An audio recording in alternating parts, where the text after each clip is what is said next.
11th class में हो, confuse हो, मैथ्स लू या बायोलॉजी, 5 बातें सुनो। पहला, अगर फोकस्ड हो कि इंजीनियर बनना है, श्योर हो, मैथ्स लो। अगर डॉक्टर बनना है, नीट प्रिपेयर करना है, तो बायो को लॉक करो। दूसरा, दोनों में मुश्किल कौन है? दिल लग गया तो दोनों आसान, नहीं तो मुश्किल। मुझे मैथ्स बहुत आसान लगता था, लोगों को मैथ्स ज्यादा मुश्किल लगता है। तीसरा, मेहनत कर सकते हो तो दोनों लो, आपके एंट्रेंस एग्जाम में सिलेक्ट होने के चांसेस डबल हो जाते हैं। चौथा, अगर बायो लेते हो तो ये बन सकते हो, अगर मैथ्स लेते हो तो ये सब बन सकते हो। पांचवा, इंजीनियर या डॉक्टर नहीं भी बने तो काम दोनों आएंगे लाइफ में। बायो लेते हो तो मेंस्ट्रुअल साइकिल का पता चलेगा, कॉन्डम का, कॉन्ट्रसेप्शन का पता चलेगा। बहुत लोग कहते हैं बायो काम आता है, मैथ्स नहीं। मेरे पास मैथ्स था, जब कॉर्गेट बॉक्सेस की फैक्ट्री थी तब पैसे बचाए। 14 साल तक गारमेंट मैन्युफैक्चर रहा, मैथ्स बहुत काम आया। अब एजुकेशन में हूं, इंस्टीट्यूट हैं, 23 साल से हर बार पैसे के लेन देन में मैथ्स बहुत काम आता है।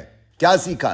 दोनों सब्जेक्ट काम के हैं, हो सके तो दोनों को लो, नहीं तो एक को मेन में, दूसरे को एक्स्ट्रा में डाल दो। एमबीए वर्सेस एमबीबीएस, बीबीए मिलाकर भी एमबीए 5 साल की, सिर्फ एमबीबीएस 5 साल की है। उसके बाद की पोस्ट ग्रेजुएशन में 3 से 5 साल अलग से। एमबीबीएस के लिए नीट का एग्जाम, एमबीए के लिए कैट का एग्जाम, दोनों टफ, मगर दोनों में कैट कहीं ज्यादा आसान। क्या लोगों की जिंदगी बचाने का शौक है?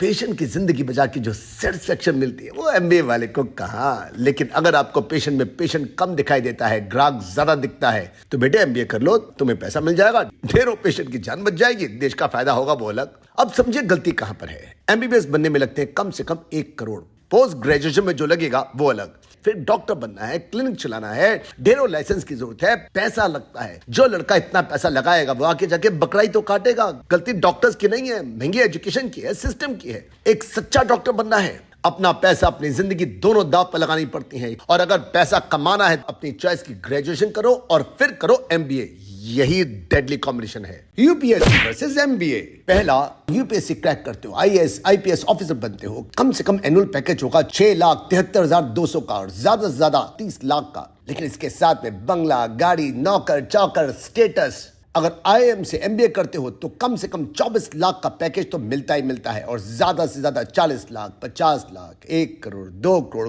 और अगर अपना स्टार्टअप खोल लिया और चल पड़ा तो लाखों, करोड़ों, अरबों। दूसरा, आईएएम से एमबीए करते हो तो आपकी जॉब लगती है एक टॉप क्लास कंपनी में। और अगर आईएएस आईपीएस ऑफिसर बनते हो तो देश की सेवा करते हो। यूपीएससी का सिलेबस बहुत बहुत बड़ा, geography, history, political science, technology, environment और पता नहीं क्या कुछ। और फिर सिलेक्शन के लिए भी 3 राउंड से होकर निकलना पड़ता है। यूपीएससी क्लियर हुआ तो लाइफ झिंगा लाला, नहीं क्लियर हुआ तो जिंदगी के सबसे महत्वपूर्ण कुछ 1 साल बर्बाद। एमबीए करोगे तो कुछ ना कुछ तो मिल ही जाएगा, इंडिया में नहीं मिला तो बाहर मिल जाएगा। लास्ट में आपका इंटरेस्ट कहां पर है, प्राइवेट जॉब में या देश की सेवा में?